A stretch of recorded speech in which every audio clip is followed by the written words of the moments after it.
박지현 변호사 TV 구독, 좋아요.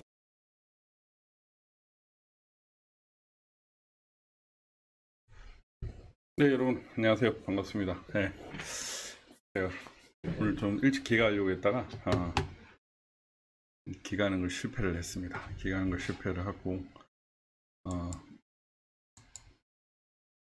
새우를 주문을 했는데 생이새우를 주문했는데 조금 전에 와가지고 귀가하는 걸 실패를 하고 지금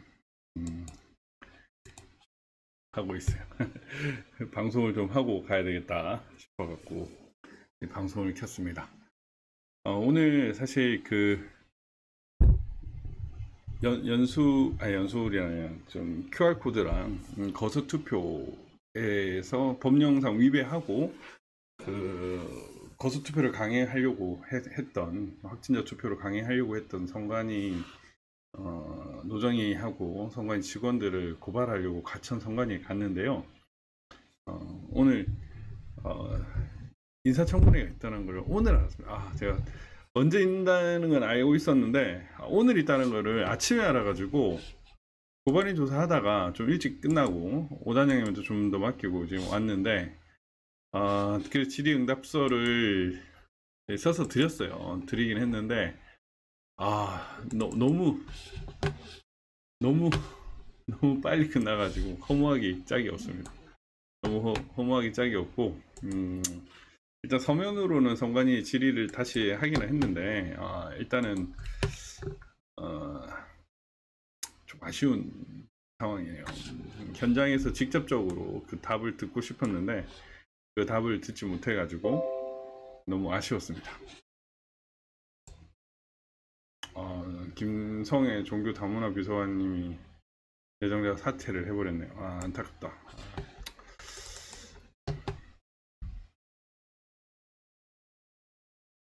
네, 저는 뭐 이제 주말에 청와대를 한번 갔다 올 생각입니다.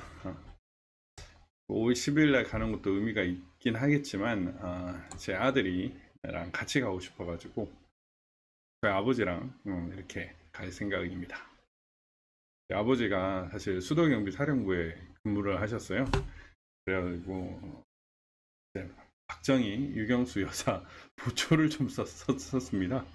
아버지가 어릴 때는 좀 키도 크고 아버지 또래에 비해서 인물이 좋아가지고 신금할 때 이제 뽑혔다고 하대요. 그래서 수도경비사령부에 뽑혀가지고 많이 맞았다고 그래가지고 아버지가 이제 근무하실 때 이제 유경수 여사께서 돌아가셨는데 그때 뭐 무지개가 떴다라고 말씀을 하시기는 했었거든요. 그래 이번에 이제 윤석열 대통령 취임사에서 또 무지개가 떴죠. 무지개가 떠가지고 취임할 때 그런 뭐 인연인데 어쨌든 어릴 때 아버지가 청와대 얘기를 많이 해주셨는데 아버지랑 같이 손잡고 가본 적은 없어가지고 이번에 같이 가고 또 제 아들도 같이 데리고 가려고 합니다. 제가 원래 태어날 때 아버지가 남해 금산에 가서 보리암에서 이제 기도를 했다고 하더라고요. 아버지 닮은 자식을 좀 낳아달라 이렇게 기도를 해서 낳았다고 하던데 이승계 장군 또 옛날에 이제 남해 금산 보리암에 갔다고 하죠. 금산이 이제 금산인 이유가 이성계 장군을 그 왕으로 만들어주는데 그 왕에 대한 보답을 뭘로 해야 되냐, 그래서 비단을 줘야 된다 해서 그 산 이름을 금산으로 지었다, 뭐 저는 대략 이렇게 알고 있는데 어쨌든 그때 생각이 나서 저도 우리 찬영이 그 뵀을 때, 제가 뵌 건 아니지만 그 금산 보리암에 가서 또 기도를 한 적이 있습니다. 건강하고 훌륭한 녀석이 태어나기를 바란다고 그냥 그렇게 기도를 한 적이 있었습니다. 네. 예, 그렇게 해서 아마 이번 주말에 한번 갔다 올까 합니다. 예, 그래가지고 어떤 느낌일까 좀 그런 생각이 드는데 좀 되게 의미 있는 시간이 되지 않을까 싶어요.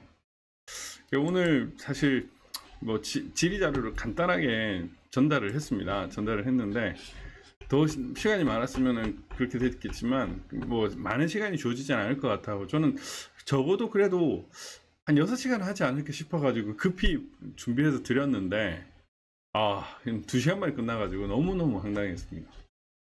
예, 그래서 이제 화살표 투표지, 그다음 배춧잎 투표지에 대한 것에서 이렇게 나온 투표지가 나올 수 있는지, 송도사독 사전투표관리관이 없다고 했는데 이게 어떻게 된 일인지, 개표록에도 없고 투표록에도 없는데 어떻게 된 일인지, 정거보조 절차 전에 바뀌지 않았나, 예, 그런 것들을 좀 물어보려고 했고, 이제 빨간 프린터된 투표지, 이 프린트된 투표지가 이 롤 용지에 있는 스티커입니다. 이 스티커가 아니라 스티커가 프린트된 겁니다. 프린트, 정확히는 인쇄된 거죠. 복사가 된 걸로 보이는데 어떻게 이런 일이 발생하는지, 예, 개표록 투표록에도 없는데 어떻게 이렇게 있는지, 그 다음에 이렇게 신권같이 다발 이런 투표지가 있어야 되는데 재검표 절차에는, 증거보전 절차에는 이런 투표지가 나왔는데 어떻게 이렇게 무더기에 나왔는데 어떻게 나왔느냐, 투표지들이 빳빳한 투표지들이 나온 이유는 무엇인가, 선관위는 원상 회복 기능이 적용된 특수 재질을 사용해서 원상으로 복원되었다고 했는데 맞는 말인가, 물리적으로 이게 가능한가, 지구상에 원상 회복 동의가 있는가, 그리고 사전투표 용지는 롤이기 때문에 롤 나오면 이렇게 되는데 어떻게 이렇게 될 수가 있는가, 그 다음에 일장기 투표지 이렇게 1000장이 나왔는데 1000장 이상 나왔는데 어떻게 나온 건가, 가반이 넘는데 6시간 이상을 저런 날인을 찍는 게 가능한가, 일장기 투표 도장에 찍힌 투표지를 정량의 선거개장이 없다고 얘기를 했는데 어떻게 된 일인가, 투표록 개표록에도 없는데 어떻게 있습니다. 이거를 진짜 인사청문회장에서 제가 지금 보고 싶었는데 그걸 보지 못했어요. 그걸 보지 못해가지고 너무너무 아쉽습니다. 너무너무 아쉽고 제가 너무 빨리 끝나가지고 너무너무 아쉽네요. 아휴, 그러게요. 너무너무 아쉽습니다. 어쨌든 뭐 네, 조금씩 두드리고 있고요. 오늘 그 최춘식 의원이 또 보도자료를 냈죠. 보도자료를 내가지고 네, 한 건도 지금 제대로 한 게 없다, 한 건도 한 게 없다 라고 해가지고 보도자료를 내가지고 제가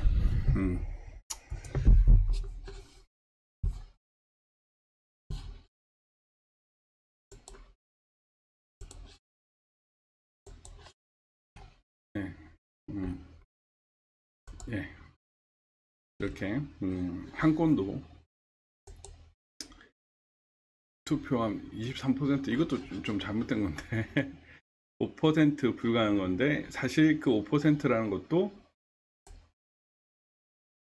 이제 소장 각하 소치 한 건이라 제대로 법정 처리 기간 내에 통상대로 제대로 처리된 것은 전무하다 라고 해가지고 이런 기사, 그 보도자를 냈더라고요. 이게 어쨌든 우리 최춘숙 의원실에 아주 열심히 일을 하고 있습니다. 어떻게 하다 보니까 백신과 부정선거가 궤를 좀 비슷하게 돼버렸어요.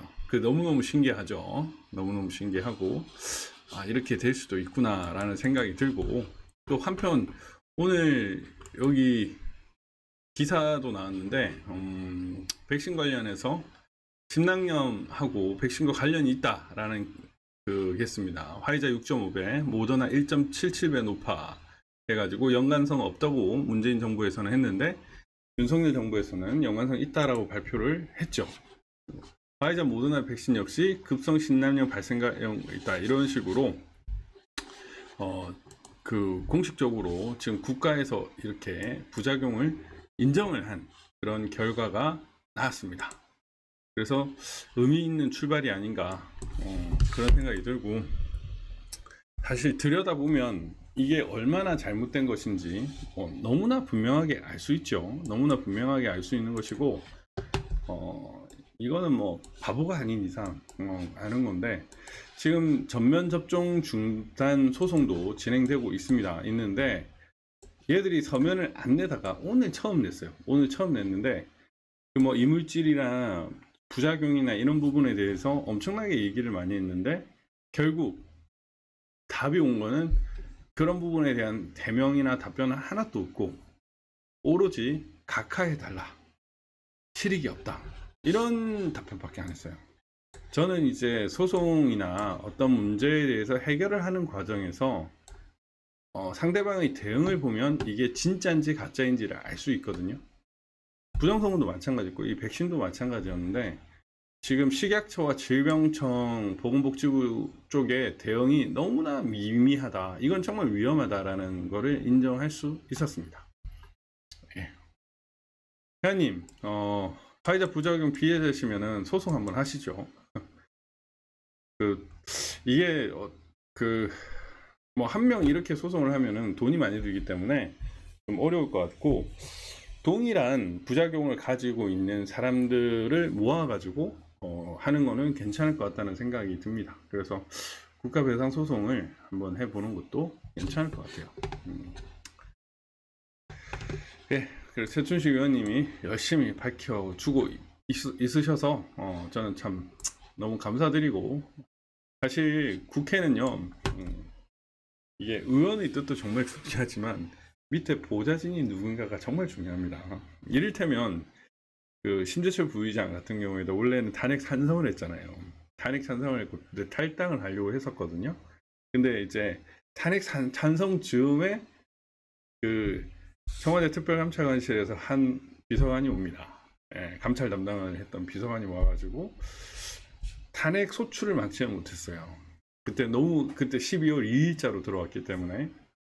그래가지고 위원실에 조금 적응을 하고 바로 그냥 수행과 여러 현안을 또 같이 논의를 하다가 탈당을 하려고 했었어요. 당시에. 근데 그 탈당을 막았습니다. 막고 어느 순간 태극기 집회도 한번 가보십시오, 이렇게 해서 태극기 집회도 데려가고 이제 물론 그거를 잘 받아준 위원도 되게 훌륭하셨기 때문에 그런 결정을 할 수 있었는데, 일단 주변 보좌진이 그런 걸 잘 챙겨주고 이렇게 해야 이 위원이 바뀌거든요. 그런 식의 좋은 위원들도 있어야 되고 좋은 보좌진들도 있어야 이게 나라가 잘 된다. 원래 한 사람의 리더가 또 다수의 좋은 훌륭한 또 팔로워를 만들 수도 있지만, 또 훌륭한 팔로워가 있어야 좋은 리더를 만들 수 있는 것도 맞거든요. 예, 그런 것들이 잘 조화롭게 되어야 한다, 이런 생각이 저는 좀 들었어요. 이것도 한번 해봐요. 예, 김건희 밖과 대화하다 문내 배움 못해, 친문 네티즌들 반발, 문 대통령 환송, 박근혜 환송에만 나온 김건희. 본질을 알았는데 김건희 여사가 그래도 감각은 좀 있더라고요, 보니까. 누가 제대로 박혔으면 문재인 내외를 보고 싶겠냐. 물론 인사 90도로 한 거 이것도 좀 마음에 들진 않지만 어쨌든 그런 거죠. 어쨌든 뭐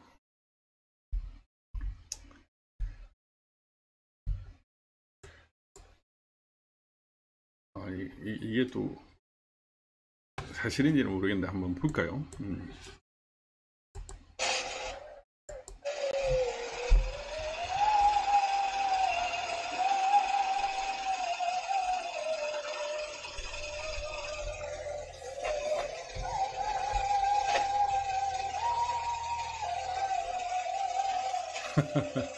아니 안정권이라는 사람이 문재인 전 대통령 사자 앞에서 확성기 틀고 있는 건 다 아는데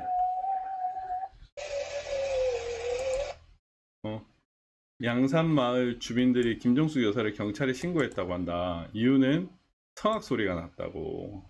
그 성악 소리가 70데시벨이라. 뭐 이런 재밌는 이야기가 있네요.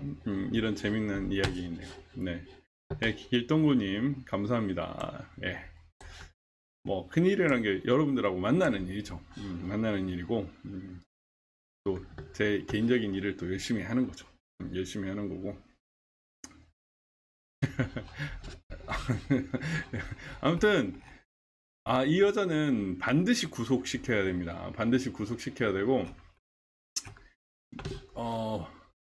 다음 주 화요일 날에 아마 오전에 아마 한 시민단체 2,500명에 3,000명 이상의 분들이 문재인을 고발합니다. 여적죄로 또 고발을 하고 아마 저도 그때 이제 특별감찰관실 해체, 막 그 직무유기, 직권남용 뭐 이런 걸로 고발을 업무상 배임으로 고발을 할 겁니다. 대검찰청에서 고발을 할 것 같습니다.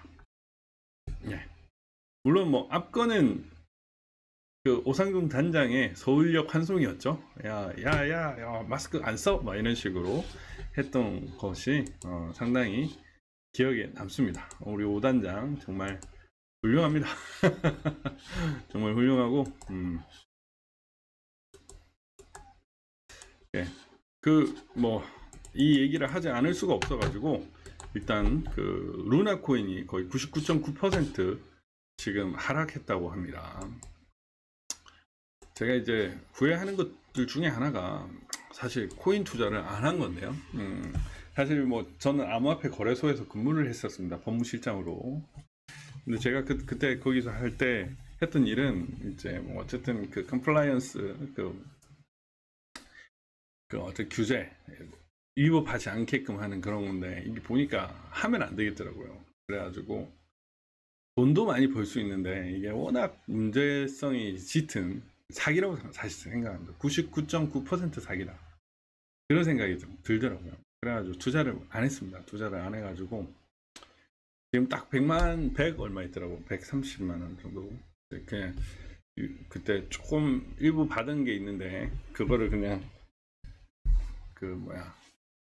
이더리움하고 비트코인 뭐 이런 걸로 바꿨다가 그 USDT로만 이제 지금 가지고 있습니다. 가지고 있는데 한 100만 원 정도만 했고 안 했어요. 일부러 안 했는데 이 코인 자체가 워낙 실체가 없는 거 가지고 제가 이제 결정적으로 안 하는 이유는 이 코인에 그 예를 들면은 그 비밀번호만 있으면요 중국에 있는 그 뭐라고 해야 되나 하드월릿 뭐 이 안에 있는 코인을 그냥 한국으로 탁탁탁 번호만 치면 바로 옮길 수 있다는 거예요. 그래서 이게 말이 되나 그런 생각을 제가 솔직히 했습니다. 그래가지고 이거는 좀 이해가 안 되는데 이런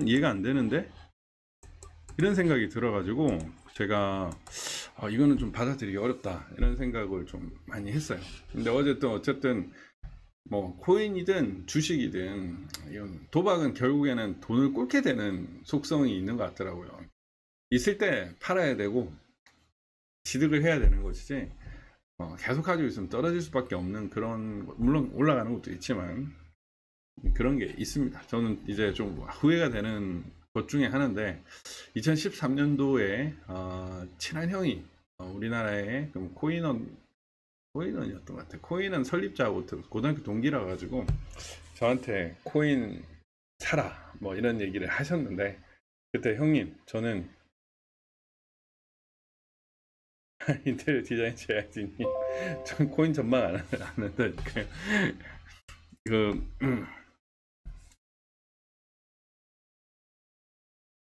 이 코인에 대해서 그때 투자를 했는데 아 형 나는 그거 안 할 거다 이렇게 해가지고 그때 대거 투자를 했으면 떼돈을 벌었을 텐데 좀 많이 후회되더라고요. 약간 진취성, 뭐 약간 도전정신 이런 것도 필요했었는데 그때 좀 싸그리 무시하고 2017년, 18년에는 좀 18년, 7년 그때 18년이었네. 18년 때는 이제 그 현장에 있었음에도 불구하고 그 안에 있으니까 이게 더더욱 위험하다는 생각이 들어서 안 했는데 돈을 또 벌려면은 약간 위험을 감수하는 것도 필요한 것 같더라고요. 어쨌든 뭐 어제 K코인 루나가 99.9%로 폭락을 해가지고 루나 테나가 동시에 가치가 증발해가 지금 사람들이 뭐 마포대교를 찾는 사람들이 늘어나고 있다. 뭐 이런 얘기들이 있습니다. 암호화폐 폭락에 마포대교 검색 급증. 그래서 경찰서가 긴장을 하고 있다. 뭐 한강 가자 뭐 이런 거하고 똑같은 건데 저는 사실은 이게 암호화폐가 저기 좌파들의 자금줄인 것 같아요. 물론 이게 뭐 이게 사실인지 아닌지는 모르겠지만 박영선 이게 실제 명인지도 모르겠어요. 그래가지고 Thank you for your crypto event. I just got 2400 루나 이렇게 해가지고 서울 위주 팔로우 테라 2021 뭐 이런 것들이 좀 신기하죠. 근데 루나라는 이름 자체가 또 문재인하고 또 관련이 있는 것 같지 않습니까? 여기 보면 로마 신화에서 달의 신의 이름 이래가지고 루나라고 한다. 그래가지고 문재인하고 연상되는 윤유나님 루나가 아니라 유나님 감사합니다. 아, 네, 동생도 변호사. 동생도 서울대 출신의 변호사인데 교대역에 있다고 교대박 변하는데 제가 계속 교대박 변 좀 이름 좀 바꿔라고 했는데 안 바꿔요. 동생은 저 교대역에 멋지게 이렇게 그 뭐지 광고 사진도 있습니다. 그래 아버지가 이제 교대역에 오시면은 한 번씩 그걸 딱 닦는다고 하시더라고요. 네, 뭐 그런 낙으로 지내시는 거죠. 부모님은. 저도 그 우리 딸 아들 보니까 그런 마음이 이해가 되고 참 이게 행복이구나라는 생각이 듭니다. 제 이제 회원분들은 멤버십 하시는 분들은 제 이제 우리 가족의 일상을 조금은 공개를 하고 있는데 어쨌든 그런 게 낙인 것 같아요. 그래서 좀 뭔가 신기하다. 이 약간 문재인이 떠난 이후에 이렇게 99%가 되는 거. 지금 오늘 바이낸스에서는 이 루나 코인을 상장 폐지를 했다고 하고 4대 코인 거래소에서도 지금 상장 폐지 움직임이 있다고 하죠. 뭐 99% 이제 되고 있죠. 그래서 죽음의 소용돌이라고 해가지고 테라도 폭락하고 루나도 폭락하고 있다. 네.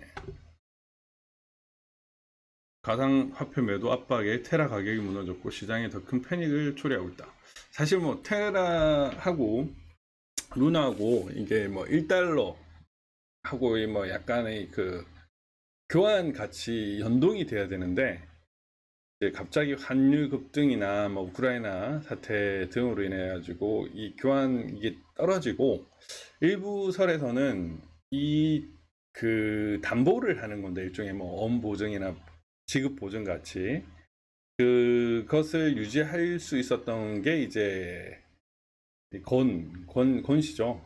이름을 또 권도형이라는 이 친구의 회사가 가지고 있는 그 비트코인 근데 이걸 훨씬 뛰어넘는 공격을 했다라는 거죠. 그래서 갑자기 이제 가치가 균형이 깨져가지고 급락을 하게 되는 그런 사태가 벌어졌다고 얘기를 하고 있습니다. 이 알고리즘에 의해서 1:1 교환이 유지되어야 되는데 그 취약성이 됐다. 작전 세력이 공격에 당했다는 분석도 있고 UST를 맡기고 이자를 받는 서비스에 최근 출금이 많았다는 점을 주목하는 견해도 있다. 그래서 거시경제가 불안한 상황이 한 원인일 것 같다라고 얘기를 하는데 정확한 원인은 모르겠습니다. 그럼 뭐 수사를 통해서 밝혀지든지 이렇게 해야 되겠지만 참 쉽지는 않을 거예요. 지금도 뭐 미국에서도 이거 규제가 필요하다 이딴 소리를 하고 있죠. 우리나라보다는 규제가 좀 더 있지만 우리나라도 지금 상당히 소극적인 규제밖에 하고 있지 않습니다. 제가 지금 제가 첫 번째 사건이 원래는 솔직히 뭐 정치 사건 이런 거는 그게 아니라 원래 제가 변호사 개업하고 첫 번째 사건이 2개를 딱 남았던데 하나는 암호화폐, 하나는 가상자산, 가상화폐, 하나는 조세 이렇게 했는데 조세 사건도 아주 훌륭하게 성과를 냈고요.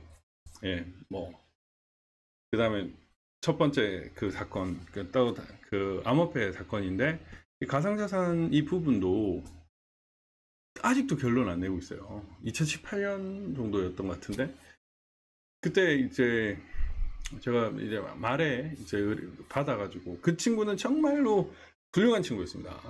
북경대를 아주 우수한 성적으로 졸업한 엘리트였죠. 그래서 외국 자본을 끌어들일 수 있는 그런 훌륭한 친구였는데 좀 황당했던 게 어떤 거였냐면 네. 사업 아이템이 워낙 좋다 보니까 그거를 시기하는 세력들이 금융위에 찔러버린 거예요. 금융위에 찔러가지고 그 친구 수사 의뢰를 해가지고 수사를 받게 만들었는데 수사할 수가 없어요. 규제가 없으니까 수사를 할 수가 없는 거예요. 이런 일이 있더라고요. 그래가지고 아직도 지금 빨리 이제 내사 종결해 달라고 얘기를 계속 하고 있는데 며칠 전에도 전에 이제 송금보수를 받아야 되기 때문에 근데 금융위가 수사 의뢰를 했는데 또 검찰이 금융위에 그 의견을 구하는데 금융위에 답변을 안 줘요. 이런 식으로 악순환이 되고 있는 게 지금 대한민국에 벌어지는 현상입니다. 참 말이 안 되는 거죠. 이런 식의 문제가 있는데 언제든지 이런 문제는 발생할 수 있다. 그리고 가상자산의 이 애매모호함, 그 형사법은 제형 법정주의이기 때문에 명확성의 원칙, 엄격 해석의 원칙이 적용되어야 되거든요. 그런데 규율하기가 애매한 거예요. 주식 같은 경우에는 이제 자본시장법이 있어가지고 주가 조작이나 뭐 공시 장난을 친다든지 이런 부분에 대해서 물론 이거 크게 보면 다 사기인데요. 그거를 개별적으로도 세세하게 규정을 하고 있어요. 작전 세력이나 이런 것들도. 그런데 코인 시계는 이런 주식과 똑같은 혹은 그 이상의 것들이 있거든요. 그런데도 불구하고 규제가 없다 보니까 워낙 장난을 많이 칩니다. 근데 실제로 처벌받는 사례는 많지는 않아요. 결국엔 빠져나갑니다. 돈은 벌고. 이게 애매한 악순환인 거죠. 좀 심각한 문제가 있다라는 생각이 좀 들더라고요. 그래서 이거를 한번 바꿔야 된다라는 생각이 좀 드는데 그게 참 쉬운 것 같지는 않습니다. 네. 자, 그래가지고 이 권도영 씨 집에 남편 집에 있나 루나 코인 대표 가족 신변 보호 요정 성수동에 있는 거 보면은 결국에는 뭐 갤러리아 포레나 아니면은 포레스타 뭐 거기 있는 것 같은데 아니면은 여기 또 앞에 하나 더 있잖아요. 기억이 안 나네. 아무튼 그 트리마제 그 세 개가 뭐 대표적인데 주로 코인하는 사람들은 거기 살더라고요. 그때 제가 그 암호화폐 거래소 아무튼 중국 거래소에서 잠깐 근무했을 때 거기 대표가 보니까 트리마제 살다가 저 시그니엘로 가고 이러더라고요. 그러니까 걔가 데려온 세계에서 비트코인 제일 많은 애가 왕 아무개였는데 투자 그 녀석은 부동산을 카드로 산다. 카드 긁어가지고 와 그게 가능하냐 이랬더니 아무튼 바로 시그니엘 뭐 바로 사더라고요. 그래서 제가 그때 느꼈죠. 대한민국 부동산 폭등의 주범은 중국 사람일 수도 있겠다. 그런 생각을 좀 개인적으로는 했습니다. 네, 뭐 모든 세력에는 작전 세력들이 다 들어가 있죠. 작전대로 있고 사기성이 많네요. 사기성이 사기는 사기. 저는 솔직히 비트코인도 뭐 이렇게 99% 폭락해도 뭐 뭔데 어떻게 할 거예요. 옛날에는 비트코인이 뭐 2만 개인가 가지고 피자 한 판 산 그런 일도 있었는데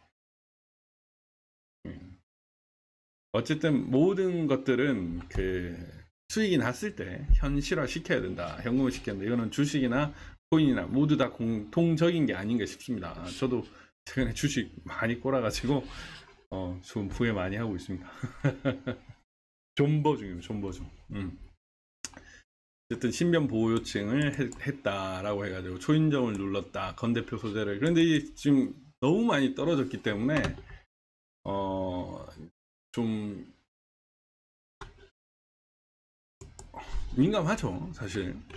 이 권도영이라는 친구는 이제 어느 외고인지를 모르는데 어쨌든 한국의 외고를 졸업하고 스탠포드를 나왔다고 해요. 스탠포드 컴공을 나와가지고 돈을 엄청 벌었다고 합니다. 지금 팀원에 있는 그 신현성 대표와 테라폼 랩스를 설립한 다음에 불과 30살밖에 안 된다고 그래요. 30살. 몇 년생이야 그럼? 94? 5년생? 어쨌든 비트코인 고래로도 주목을 받았다고 합니다. 그래서 루나 파운데이션 가드가 테라 가치를 떠받친 안전장치 일환으로 15억 달러 1조 9천억치 비트코인을 사들이기도 했다라고 했는데 한국과 싱가포르를 오가며 일하는데 도건이라는 아이들을 쓰는 그의 팔로우는 63만 명이 넘는다. 그래서 루나티가 불리는 투자자들과 SNS로 소통을 했는데 한국판 머스크로 불리기도 했다. 지금 뭐 독박을 쓸 수 있고 지금 어떻게 될지 모를 것 같아요. 이것도 이런 거를 한번 쭉 살펴보면 재미난 것들이 나올 수가 있습니다. 사실 이런 갑자기 큰 그 신규 업체 스타트업의 경우 정권과 결탁하는 경우도 많거든요. 그래서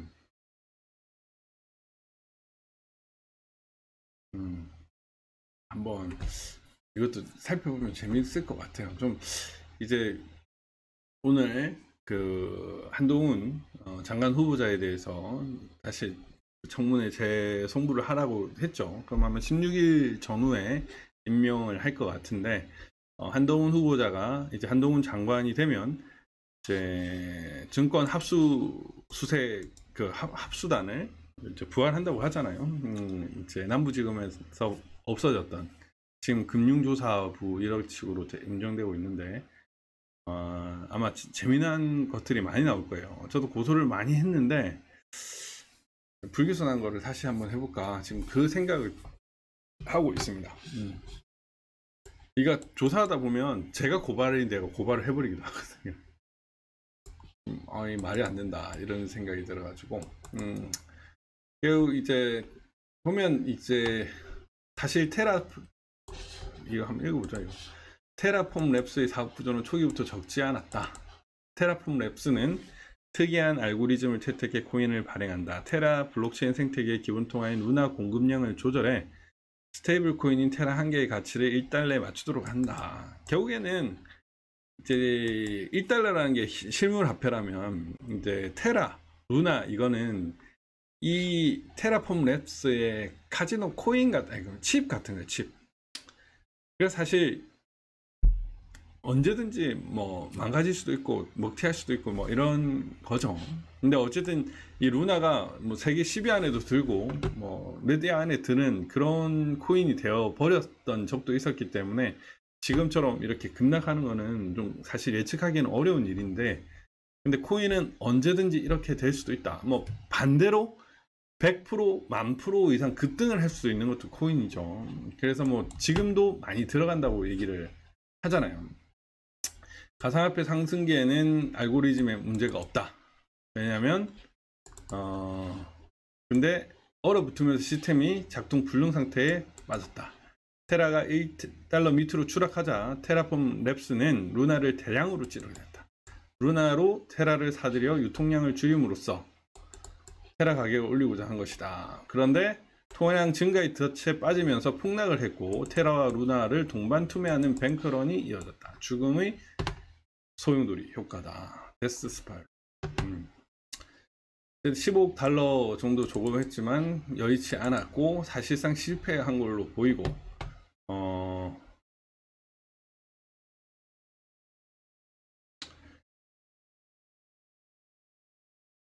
뭐 이제 그 사람이 과거에 대한 내용도 있는데 어쨌든 생각보다 큰 이리 되면 또 누가 죽고 사는 문제가 발생할 수가 있습니다.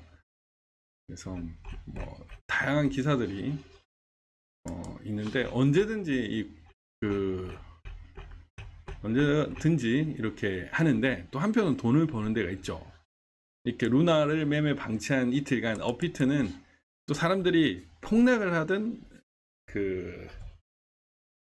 폭등을 하든 수익을 보는 놈은 거래소들입니다. 어쨌든 거래량이 증가하면 돈을 벌기 때문에 그래서 어마어마한 거고 또 실제로 2021년 3월 달에 아예 루나 코인을 상장하고 팔아버렸어요. 그래가지고 그것이 거래가 한 1000억 정도 됐고 뭐 어마어마하더라고요. 당기순이익이 550배 가까이 불어났는데 2조 2411억 지난해 기준으로 어마어마하게 돈을 벌었고 99.47%가 수수료 수입이었다.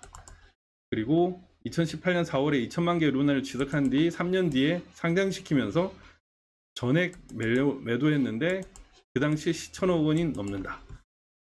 회사가 이 정도 했으면 그 주변에 얽히고 설킨 놈들은 어마어마하게 돈을 벌었습니다.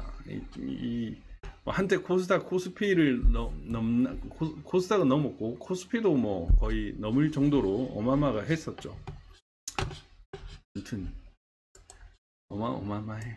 예. 어쨌든 지금 바이낸스에서는 상장 폐지를 했어요. 예. 상장 폐지를 했고 나머지 코인 거래소에서도 상장 폐지를 할 움직임이 있다. 그리고 비트코인도 지금 떨어지는 추세다. 뭐 이런 얘기를 지금 하고 있습니다. 여러 곳에서 죽는 소리를 하고 있고요. 네. 그래서 바이낸스가 세계 제1위 거래소인데 여기서 상장 폐지를 시켜버렸습니다. 상장 폐지를 시켜버렸고 결국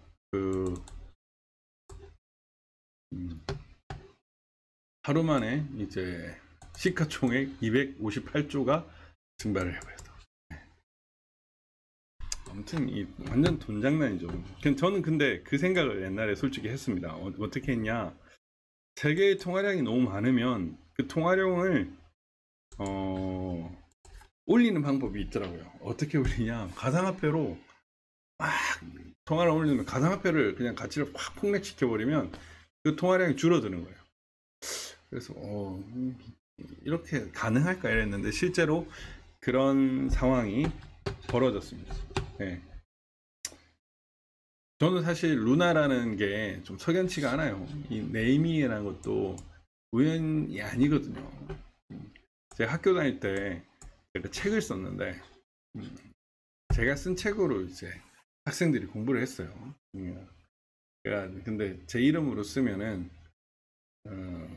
책을 안 살 수 있으니까 그냥 뭐 서울대 법학연구소, 로월드 법학연구소 뭐 이런 이름으로 책을 썼습니다. 그래가지고 막 교수들이 제 책으로 강의하고 그랬었는데 그래도 제 거를 티내기 위해서 뭘 했냐, 뒤에 부록을 만들어 가지고 그 부록에 당사자 이름을 박주현 변호사, 뭐 박주현, 원고 박주현 뭐 이런 식으로 그렇게 해서 쓰기도 했거든요. 그러니까 이 네이밍이라는 게 우연이 아니에요. 우연이. 그러니까 뭔가 있는 것 같다.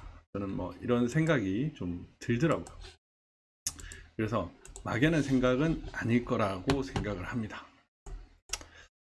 그리고 뭐 어제 문재인 정당 섹스 스캔들이 많이 터졌죠. 뭐 이게 맞는 건 말이죠. 이런 식의 찌라시가 돌고 있습니다. 이상원, 박완주, 김원희 이상직은 이제 위원직 상실됐고, 신동근, 양기대 뭐 이런 식으로 했고, 오늘 또 재밌는 거 보니까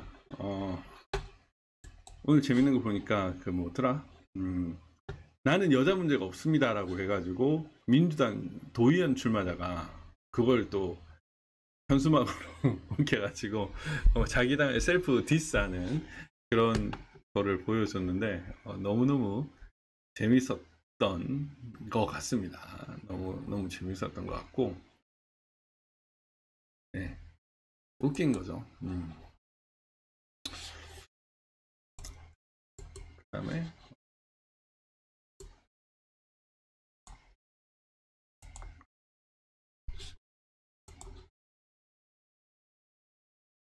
그다음에 이제 그 900만 대 팔린 소나타가 이제 역사 속으로 없어진다고 합니다. 네, 37년 최장수 자동차가 단종 수순을 밟게 되고 있다. 그래서 DN9 모델, 그러니까 D가 중형차, N은 세단을 의미한다고 합니다. 그래서 9은 소나타의 9세대 모델이 없다.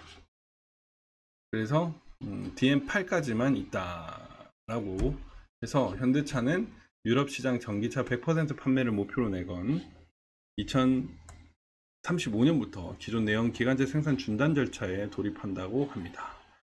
85년부터 10월부터 국내 국외에서 917만 대가 팔렸는데 아반떼 액센트에 이어 판매량으로는 3위 모델이다. 그랜저가 36년인데 한 살 많은 최장수 모델인데 이제 단종이 되려고 한다고 합니다. SUV가 인기가 있고 소나타보다는 그랜저를 선호하는 소비자의 트렌드가 반영된 결과다.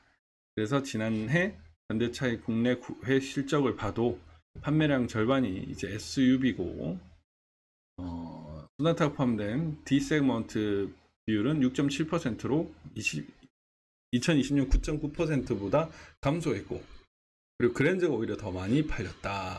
그래서 이제 준중형을 판매하고 중형보다는 그런 식으로 지금 이렇게 하고 있다고 합니다. 소나타의 갖가지 기록이 이제 917만 대, 역대 3위, 최장수 자동차 모델, 중형차 최초 미국 수출, 국내 최초 자체 디자인 차였는데 이 차가 이제는 단종을 앞두고 있다라고 하고 있고, 윤석열 대통령이 북에 코로나 백신을 지원한다고 하는데, 이것도 되게 재미난 건데, 이것도 하나 더 알려드려요. 이게 기사가 나왔는지는 모르겠는데, 북한이 지금 백신 보급을 안 하고 있는 또 다른 이유 중에 하나가, 그 면책 약관에 대해서 승인을 안 했다는 거예요. 부작용이 내는 데 있어서 나는 이 책임을 묻지 않겠다라는 이런 걸로 하고 있고, 아직까지 우리나라의 뭐 화이자 모더나 백신 계약이 공개되고 있지 않거든요. 이것도 솔직히 할 필요가 있는데 이와 관련해서 네. 지금 그 이유가 뭐 여러 가지 있겠는데 면책 특약 뭐 이런 것들이 있을 것 같다는 생각이 듭니다. 어쨌든 뭐 지금 백신의 그 유효 기간을 늘려가지고 보급을 시킨다 이런 것도 하고 있는데 오히려 북한에 돌리려고 하고 있다. 근데 이걸 김정은이가 이걸 좋게 받아들일지 안 받아들일지 그거는 알 수가 없는 상황입니다. 그거는 알 수가 없는 상황이고 한번 봐야 되는 상황이죠. 그거는 봐야 되는 상황이고, 네. 그 다음에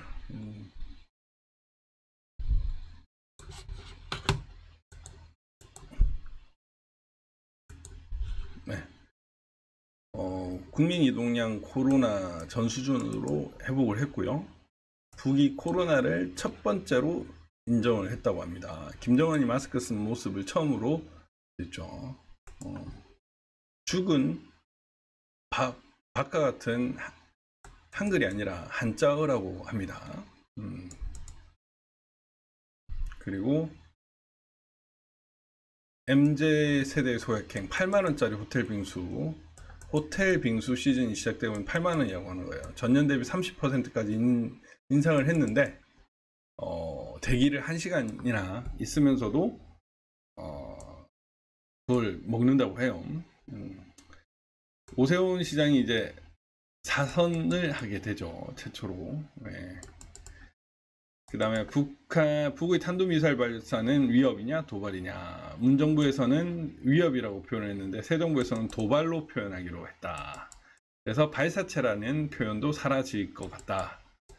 바로 탄도미사일은 탄도미사일, 불상의 발사체 이런 게 아니다. 말장난을 했죠. 그동안.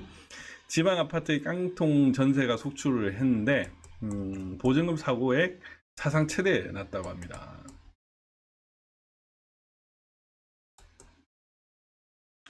주택도시보증공사가 대신 물어준 전세 보증금 반환 사고는 지난해에 비해서 25.2% 는 그래요. 보니까 보증금을 보증보험에서 해결하는 경우도 있는 것 같더라고요. 그래서 저는 그거 되게 신기하다라고 생각을 좀 했었는데 그런 경우가 있는 것 같습니다. 잡지가 부활했다고 합니다. 2012년 1조 8,625억이었던 잡지 산업이 2019년에 확 떨어져 7,775억까지 떨어졌는데 2016년 4,931종까지 줄었던 잡지가 지난해는 다시 5,495종으로 늘어났다. 회복세에 있다. 코로나 확진자도 3달 뒤 백신 맞아요. 이상한 소리를. 개 식용에 대해 모순 법적 모순이 있다. 축산물 위생관리법상 개는 가축에서 제외되는데 동물보호법상 개를 식용 목적으로 도산하는 것은 위법이다. 축산법상으로 개는 여전히 가축에 해당하지만 식용을 목적으로 사육하는 것은 불법이 아니다. 어쨌든 뭐 이런 일이 있다고 합니다. 어쨌든 뭐 재밌는 일들이 많죠. 네.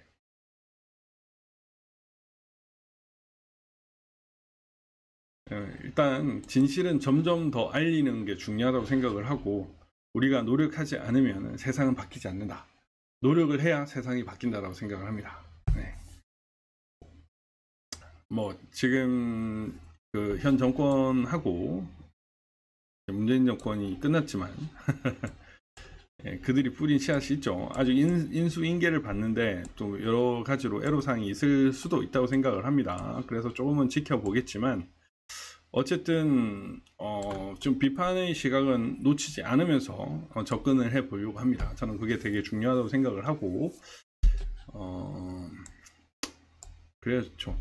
근데 어쨌든 지금 이 현 그 단계에서 전면 접종 중단 소송에 대해서 본안에 대한 항변을 하나도 못한다는 그 사실이 저는 너무너무 가슴이 아픕니다. 저놈들도 인정을 했구나라는 생각이 들거든요. 네. 어쨌든 뭐 이런 더 내밀한 거는 또 네이버나 이런 데로 또 말씀을 드릴 수밖에 없겠네요. 어쨌든 여러분 주말 잘 보내시고요. 저는 이제 제 3대가 올해 중에 청와대로 갑니다.